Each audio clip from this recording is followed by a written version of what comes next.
శ్రీ గురుభ్యో నమః. లక్ష్మీదేవి తన భర్త అయిన విష్ణుమూర్తికి ఒక శాపం ఇచ్చింది. అది ఎలాంటి శాపం అంటే చాలా ఆశ్చర్యకరమైన శాపం. కానీ ఎందుకు ఆ శాపం ఇచ్చింది? ఆ శాపం వల్ల విష్ణుమూర్తికి ఏమైంది? ఇలాంటి విషయాలన్నీ కూడా ఈ వీడియోలో ఒక కథ ద్వారా తెలుసుకుందాం. అంతేకాకుండా అసలు ఆ శాపానికి ఇప్పుడు మనం తెలుసుకుపోయే కథకి ఉన్న సంబంధం ఏంటి అది కూడా ఇప్పుడు మనం చూద్దాం. అయితే ఒక సమయంలో విష్ణుమూర్తి రాక్షసులతో చాలా ఘోరంగా కొన్ని వేల సంవత్సరాల పాటు పోరాడాడట. అంత పోరాడి అలసిపోయి విష్ణుమూర్తి ఒక ఖాళీ ఏకాంతంగా ఉన్న ఒక ప్రదేశానికి వెళ్ళి అక్కడ ఆల్రెడీ ఎక్కుపెట్టి ఉన్న వింటి కొన దగ్గర తన తల పెట్టి గాఢంగా నిద్రపోతూ ఉన్నాడట. అయితే దేవతలు ఒక యజ్ఞం చేయాలి అని అనుకున్నారు. దానికి విష్ణుమూర్తిని ఆహ్వానించాలి అని వాళ్ళు వైకుంఠం వెళ్ళారు. అక్కడ విష్ణుమూర్తి లేడు. కాబట్టి ఏం చేయాలా అని ఆలోచిస్తూ యోగ శక్తితో విష్ణుమూర్తి ఎక్కడున్నారు అన్నది కనిపెట్టి అక్కడికి వాళ్ళంతా వెళ్ళారు. అయితే వాళ్ళంతా అక్కడ విష్ణుమూర్తి గాఢ నిద్రలో ఉండడం చూసి ఎలా అబ్బా ఇప్పుడు ఈ యాగానికి యజ్ఞం చేయడానికి విష్ణుమూర్తి రావాలి కదా అని ఆలోచిస్తూ ఉన్నారు. ఏం చేయాలని ఆలోచిస్తూ ఉంటే శివుడు బ్రహ్మని చూసి ఇలా అంటాడు, సృష్టికర్త ఒక చిన్న పురుగుని నువ్వు సృష్టించు అని చెప్తాడు. అప్పుడు ఆ పురుగు వెళ్ళి ఆ వింటిని కొరుకుతుంది. దానివల్ల ఆ చివర ఉన్న కొన తెగిపోతుంది. అప్పుడు ఆటోమేటిక్గా విష్ణువు లేస్తాడు కదా అని చెప్తాడట పరమశివుడు. అప్పుడు మన పని సులువైపోతుంది అని అన్నాడు. సరే ఆ మాట ఒప్పుకున్నాడు బ్రహ్మ. ఒక చిన్న పురుగుని సృష్టించాడు. దాన్ని విష్ణుమూర్తి దగ్గరకు వెళ్ళి ఆ వింటి కొన కొరకమని చెప్పాడు. అప్పుడు ఆ పురుగు మాట్లాడుతూ బ్రహ్మగారిని అడిగిందట, స్వామి, తల్లి పిల్లల్ని విడదీయడం, భార్యాభర్తలకి ఎడబాటు కలిగించడం, నిద్రపోయే వాళ్ళని లేపడం చాలా పాపం కదా, మరి నన్నెందుకు అలా పాప పని చేయమని అడుగుతున్నారు అని అందట.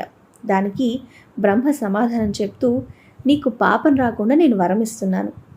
ఇదంతా లోక కళ్యాణం కోసం చేసే కార్యక్రమమే కాబట్టి నీకు దానికి బదులుగా ఒక ప్రతిఫలాన్ని ఇస్తున్నాను అని చెప్తాడు. ఏంటి ఆ ప్రతిఫలం? ఆ పురుగుకి ఎలాంటి వరం ఉంది అంటే, యజ్ఞాల్లో అగ్నికి ఏవైతే ఆహుతులు ఇస్తారో అవి తప్ప మిగతా పదార్థాన్ని అది తీసుకునే విధంగా అనుమతిస్తున్నాను అని చెప్తాడు బ్రహ్మ.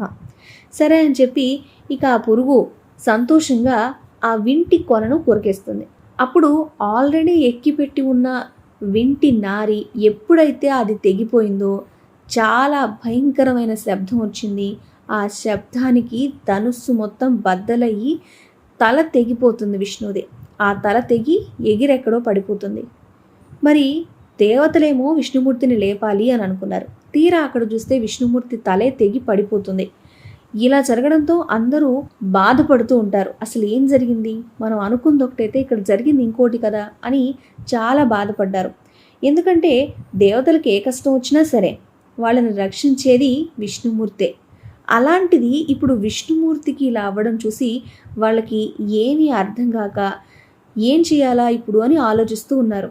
ఇంత పెద్ద కష్టం వచ్చిందే, ఇదంతా కూడా ఏమాయ ప్రభావమో, ఇప్పుడు దిక్కెవరబ్బా, ఎవరు మనల్ని రక్షించేది అని వాళ్ళంతా ఆలోచిస్తూ ఉన్నారు.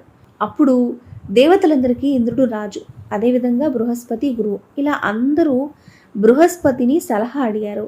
సలహా ఇచ్చాడు బృహస్పతి. ఏమని? పరమేశ్వరిని ప్రార్థిస్తే ఆ దేవి ప్రత్యక్షమవుతుంది. అప్పుడు పరమేశ్వరి ఏ విషయం చెప్పింది?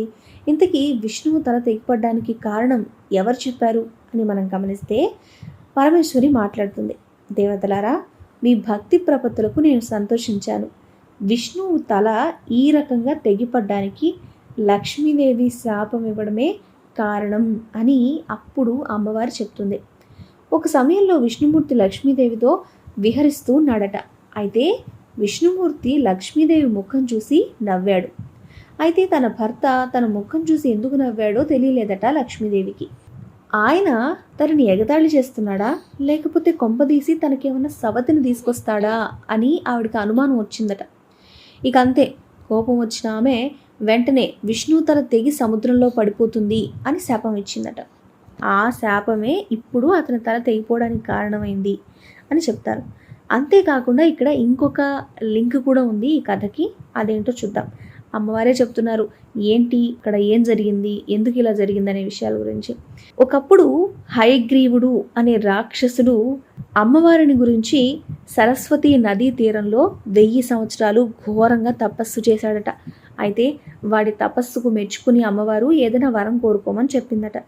ఎవరి వల్ల చావు లేకుండా వరం కావాలి అని ఆ రాక్షసుడు కోరుకున్నాడు. పుట్టిన ప్రతి ప్రాణి చనిపోక తప్పదు కదా, అలాగే మరణించిన ప్రతి ప్రాణి కూడా తిరిగి పుట్టక తప్పదు. కాబట్టి ఈ వరం కాకుండా ఇంకా ఏదైనా వరం కోరుకోమందట అమ్మ. అయితే అప్పుడు హయగ్రీవుడితో తప్ప ఇంకెవ్వరి వల్ల కూడా తనకు చావు రాకూడదు అనే వరం కోరుకున్నాడు. సరే, అమ్మవారు ఆ వరం ఇచ్చేసింది. ఇక ఆ వర గర్వం బాగా తలకెక్కిపోయి లోకాలన్నింటినీ బాధిస్తూ ఉన్నాడట. అంటే ఎవరి చేత తనకు చావలేదు కదా, అసలు ఎవరికైతే గుర్రం తల ఉంటుందో అలాంటి వాళ్ళు ఉండాలి కదా, అలాంటి వాళ్ళు ఉన్నా సరే అంత గర్వంతో లోకాలన్నింటినీ బాధ పెడుతున్న అంత పెద్ద రాక్షసుని చంపడం ఎలా, ఇది కష్టమైన పని. ఇలాంటి పరిస్థితులు ఇప్పుడు నెలకొని ఉన్నాయి. అయితే ఇంతగా లోకాలు బాధపడుతున్నాయి కాబట్టి వాడి చావు కోసం ఇప్పుడు ఈ విష్ణుమూర్తికి మీరు గుర్రం తల తీసుకొచ్చి అతికించండి అని చెప్తుందట. అయితే ఇతడు హయగ్రీవుడే అప్పుడు జీవిస్తాడు అని ఆ అమ్మ అప్పుడు చెప్తుంది. విష్ణుమూర్తి తల ఇప్పటికే పడిపోయి ఉంది. ఒక పక్క హయగ్రీవుడు అనే రాక్షసుడు అందరినీ ఇబ్బందులు పెడుతూ ఉన్నారు. ఆ హయగ్రీవుడు కోరిన కోరికేంటి అమ్మవారిని అంటే, హయగ్రీవుడే నన్ను చంపాలి తప్ప ఇంకెవరూ కాదు అని చెప్తుంది. మొత్తానికి ఇప్పుడు ఈ తల అతికించడం వల్ల విష్ణుమూర్తి ఇకపై హయగ్రీవుడిగా జీవిస్తాడు అని చెప్తుంది. రాక్షస సంహారం కూడా హయగ్రీవుడే చేస్తాడు అని కూడా చెప్తుంది. దీనివల్ల లోకాలకు పట్టిన పీడ వదిలిపోతుంది అని అమ్మ ఈ విషయం చెప్పి అదృశ్యరాలైపోయిందనమాట. ఆ తర్వాత దేవతలు ఒక గుర్రం యొక్క తల, అదే గుర్రం అంటే హయము, గ్రీవం అంటే తల, తీసుకొచ్చి విష్ణుమూర్తికి అతికిచ్చారు. అప్పుడు ఈ హయగ్రీవుడు ఆ రాక్షసుణ్ణి సంహరించి లోకపాలన చేశాడు. ఈ విధంగా లక్ష్మీదేవి శాపం వల్ల తల తెగిపోయిన విష్ణుమూర్తి ఆ పరమేశ్వరి దయ వల్లే హయగ్రీవుడిగా లోకాలన్నింటినీ రక్షించాడు.